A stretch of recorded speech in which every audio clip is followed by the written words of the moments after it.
આમ આદમી પાર્ટીના fire brand નેતા અને ડેડિયાપાડાના ધારાસભ્ય ચૈતર વસાવાને 7 વર્ષની જેલની સજા થઈ છે। આ સમાચાર આવતાની સાથે આમ આદમી પાર્ટીના દિગ્ગજ નેતાઓની પ્રતિક્રિયાઓ આવી હતી। તમામે એવો આક્ષેપ કર્યો છે કે ભારતીય જનતા પાર્ટી એક ષડયંત્ર ગોઠવ્યું છે અને ચૈતર વસાવા ભાજપમાં ન જોડાયા એટલા માટે તેને જેલવાસ ભોગવવો પડ્યો। આ બધાની વચ્ચે સવાલ સૌથી મોટો એ હતો કે હવે ધારાસભ્ય પદ તેમનું જશે કે કેમ, તેમના રાજકીય કરિયરનું શું થશે, તેના વિશે જ વાત કરવી છે। નમસ્કાર, ગુજરાત BS9 TV ન્યૂઝમાં આપની સાથે હું છું ભગવતી વિશાવડિયા। આની પહેલા પણ ચૈતર વસાવા છે જેલવાસ ભોગવી ચૂક્યા છે। તેમના પર ઘણા બધા કેસો છે અને આ કેસોને લીધે જ તેમના પર અત્યારે મુશ્કેલીનો પહાડ તૂટ્યો છે।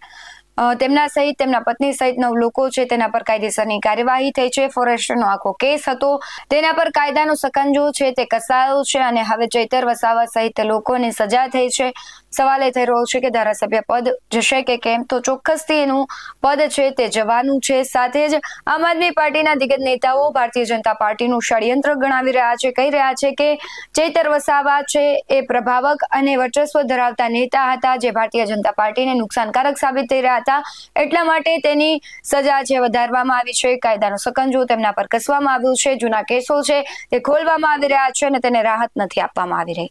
તો બીજી તરફ એ પણ ગઈકાલે ચુકાદો આવ્યો કે હાર્દિક પટેલ, અલ્પેશ કથિરિયા ઉપર જે કેસો હતા તેમાંથી તેમને રાહત મળી છે। એટલે પ્રશ્નાર્થ થઈ રહ્યો છે કે અલ્પેશ કથિરિયા અને હાર્દિક પટેલ જે ભારતીય જનતા પાર્ટીમાં જોડાઈ ગયા છે એટલે તેમના જે કેસો હતા તે બધા જ માફ થઈ ગયા અને ચૈતર વસાવા નથી જોડાઈ રહ્યા એટલા માટે એના પર કાયદાનો સકંજો છે, કેસો છે તેમાં કાર્યવાહી થઈ રહી છે। આ બધાની વચ્ચે મનોજ સોરઠિયા છે તેમણે પ્રતિક્રિયા આપી છે, તે ભારતીય જનતા પાર્ટી પર વરસ્યા છે, તેના પર નજર કરીએ। નમસ્કાર, હું આમ આદમી પાર્ટીમાંથી મનોજ સોરઠિયા, આદિવાસી સમાજનો એક ભણેલો ગણેલો યુવાન કે જેમણે આદિવાસીઓના અધિકારો માટે, આદિવાસી વિસ્તારની અંદર થતા ભ્રષ્ટાચારની સામે, આદિવાસીઓના વર્ષો જૂના પ્રશ્નો માટે અવાજ ઉપાડ્યો, સરકારની સામે સંઘર્ષ કર્યો। જનતાએ, આદિવાસી વિસ્તારની જનતાએ તમામે એ યુવાનને ભરપૂર સમર્થન આપ્યું અને આજે આદિવાસી સમાજમાં એકમાત્ર નેતા તરીકે ઉભરી આવેલા ભાઈ ચૈતરભાઈ વસાવા ભાજપની સામે સતત સંઘર્ષ કરે છે। ભાજપની સામેના સંઘર્ષથી વારંવાર ભાજપે એમને ઝુકાવવા માટે અનેક ઓફરો કરી, ભાજપમાં આવી જવા માટે અનેક ઓફરો કરી। આમ છતાં સમાજ માટે, પોતાના વિસ્તાર માટે, પોતાના પૂર્વજોએ આપેલા વારસા માટે લડતા ચૈતર વસાવાએ ભાજપની સામે ઝૂકવાનું પસંદ ન કર્યું। આજે એટલા માટે ચૈતરભાઈ વસાવાને એક માત્ર ઉપજાવી કાઢેલા કેસમાં 7 વર્ષની સજા કોર્ટે ફટકારી છે।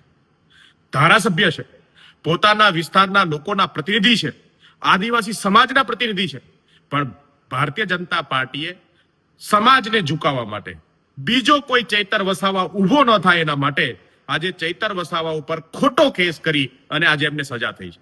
અમને ન્યાયતંત્ર ઉપર વિશ્વાસ છે, અમે ઉપર સુધી જઈશું, તમામ કોર્ટના દરવાજા ખટખટાવીશું અને ન્યાય મેળવીને રહીશું। સત્ય જે છે એ છેલ્લે પણ જીત તો સત્યની થવાની છે, પણ એક વાત આજે ચોક્કસ ગુજરાતના લોકો અને આદિવાસી સમાજ માટે આપણા સૌના સામે આવી છે કે ભાજપ માટે વિપક્ષની અંદર જે અવાજ ઉપાડવા વાળા લોકો છે, એમની સામે બોલવા વાળા લોકો છે, એમને ખતમ કરવા માટે, એમને દબાવવા માટે, એમને પરાજિત કરવા માટેના માત્ર કામ હવે ભાજપ પાસે વધ્યું છે। એની પાસે કોઈ નીતિ નથી।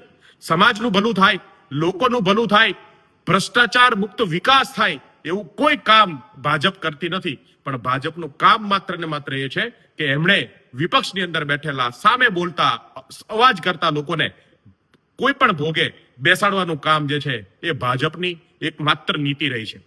મારે ગુજરાતની જનતાને વિનંતી કરવી છે કે હવે જાગો।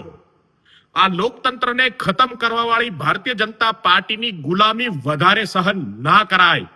હવે જાગવું જોઈએ।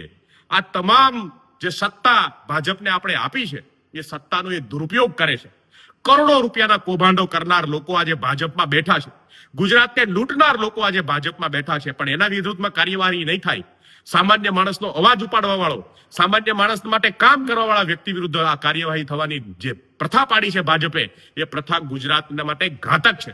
ગુજરાતને ભરખી જશે, ગુજરાતને લૂંટી લેશે, આવા લોકોની સામે હવે જાગો.